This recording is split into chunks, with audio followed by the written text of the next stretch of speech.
By the way, do you personally associate it with the rhetoric that in the future Europe can take on the main burden of helping Ukraine instead of the United States? Is it any threat for Ukraine? Not a chance. Not a Really? chance. Not a chance.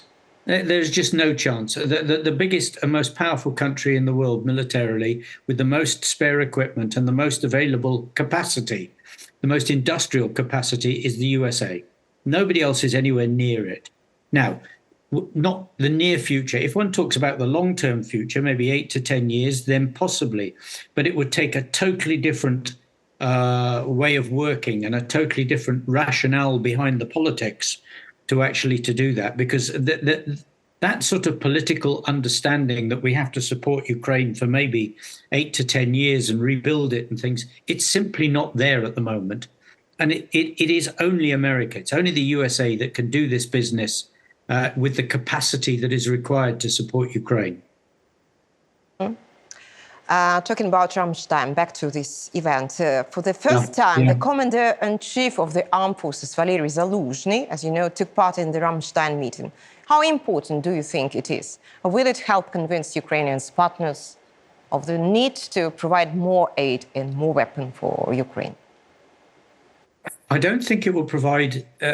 no, there's two things to this. I mean, Zelensky and Zaluzhny were both there. Zelensky is not needed there. This is a working meeting. Actually, Zelensky going distorts the meeting because it means that people can't talk openly in the same way. When you've got a president there, you do not need presidents at this sort of work. This is back kitchen work, if you know what I mean. It's not, and therefore, Zaluzhny is the man that should have been there from the beginning, because he's the man that's got to organize the fighting. And therefore, he's the man who can talk the nuances and the arguments about, well, if you haven't got that, can you give me this? If you haven't got this, can you give me that? Now, there is no way that the president or the minister can do that. They simply don't have the level of understanding of the military side to do it. So I say it again. Zelensky going there distorts the meeting. He should not go. He should have his nice discussions with Zaluzhny first, and then Zaluzhny is the man that's actually got to go there and do that work, because he's the man that's got to make it work on the ground. Okay, it's interesting. Interesting. Is Ramstein is unique format?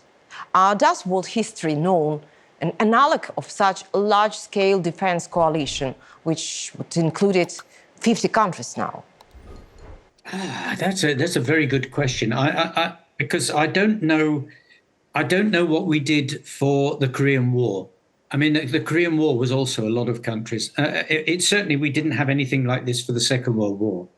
The Korean War was a coalition of the willing, as we call it.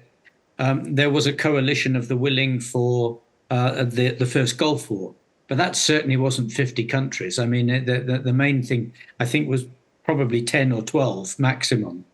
And the main ones there, of course, for the first Gulf War were America, Great Britain and France. Although others sent small pieces to assist. So I think that Rammstein and this support for Ukraine is unique, and I'm not sure it'll be reproduced again for a long time. It's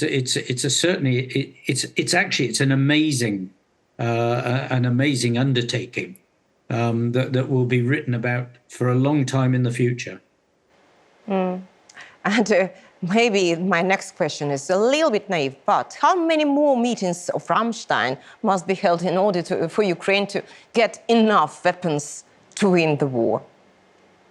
I'm not sure that you'll ever see enough weapons to win the war coming out of Ramstein, but I'd certainly say that we've got at least another 36 to 48 meetings to come, if it's one a month. So, let's be clear, this war is going to be a long war. Unless Russia breaks suddenly, or America has a complete and utter change of heart, neither of those two do I see coming. I think the only thing that would change the formula and would change the way that this works is if Russia actually attacked NATO. And then all gloves would be off as far as America is concerned. And it will be a completely different formula for Ramstein than we have at the moment. But certainly it's going to be a long way to go. Do you think Ramstein should be expanded and include more countries? Is it real and is it necessary? Well, I'm not sure anybody else wants to come in. I mean, I think Ramstein is open. If anybody wants to come, they've just got to put their hand up and say, you know, please, can I come to your party? I have something to offer. Now, I'm not sure, and in fact, I am sure that Ukraine is not doing enough diplomatically to actually to make this work better. You can't have diplomacy just from the president going on television. You actually have to have good, high-quality diplomats in every country that you need to have them. They don't even have to have an embassy. You just have to send the best people to encourage them, because there are weapons and equipment in Africa. There are weapons and equipment in South America. There are countries that have got quite large systems, a lot of which must be getting older, which they would happily send if the right noises were made. And I make an example of Chile. So I think that you know, this is not about waiting for someone to put their hand up and say they want to join. We have to go out and find them. That means diplomats. It means quality diplomats, and it means a hard fight to persuade countries like India that they've got to join our side, not stay in the middle and play happy games with Russia.